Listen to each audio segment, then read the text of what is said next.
Body में कहीं पर भी चोट लगी हो तो चोट की वजह से अगर पेन हो रहा है या फिर स्वेलिंग है या किसी तरह की कोई प्रॉब्लम हो रही है तो इसके लिए 2 स्पेसिफिक पॉइंट बताए गए छिप्र मारो।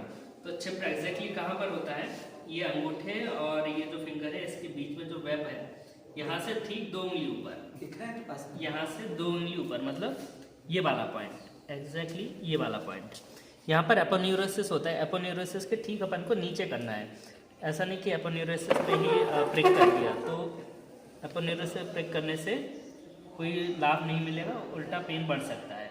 तो इसलिए यहाँ से लेके 2 उंगली, एक्चुअली पेशेंट की 2 उंगली देखी जाती है लेकिन हम अपने अंदाजे से अपने उंगली से भी कर सकते हैं, ज़्यादा कोई फ़र्क आता नहीं है।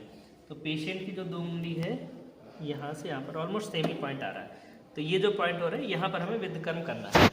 और यहाँ पर जो निडल है वो 1/4 इंच या जो ब्रीही है, ब्रीही के हिसाब से मापा जाता था, एक ब्रीही मतलब लगभग 12 या 13 mm होता है, 12 mm लगभग, तो 1/4 ब्रीही इसमें डालना होता है।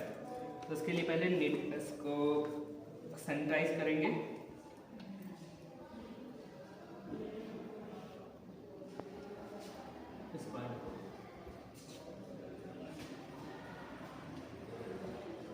सैनिटाइज करके और इसमें निडल लगा,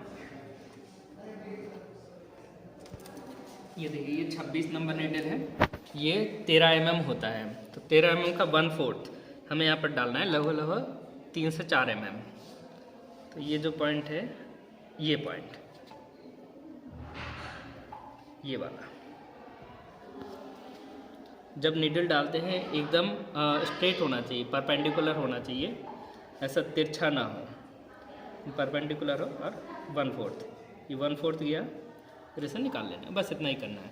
तो एक्चुअली अगर ज़्यादा पेन हो रहा है तो हम निडल को रख के 2-3 सेकंड तक रख सकते हैं और तुरंत डाल के निकाल लेंगे तब भी काम हो जाएगा। 2-3 सेकंड रखते हैं अगर तब भी बढ़िया है। तो अगर बॉडी में कहीं दूसरी जगह चोट लगे तो यूजुअली दोनों पैरों का करते हैं, लेकिन यहाँ पर सिर्फ हमें लोकल एसी एरिया में पेन है इसलिए सिर्फ एक पैर का हम कर रहे हैं। अगर बॉडी में किसी दूसरे एरिया में चोट लगी होती है तो फिर हम दोनों पैरों का करते हैं। ठीक, बस।